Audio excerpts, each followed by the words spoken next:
Assalamualaikum.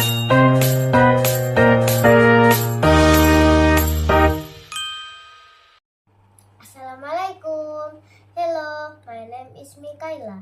Today I want to tell you my favorite food.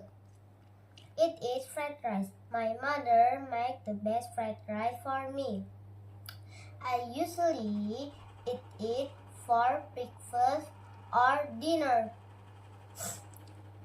I also like eat banana. Banana is healthy food. It's good for our body.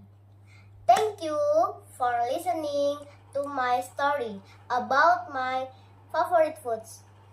Wishing you stay healthy. Wassalamualaikum warahmatullahi wabarakatuh. Bye bye.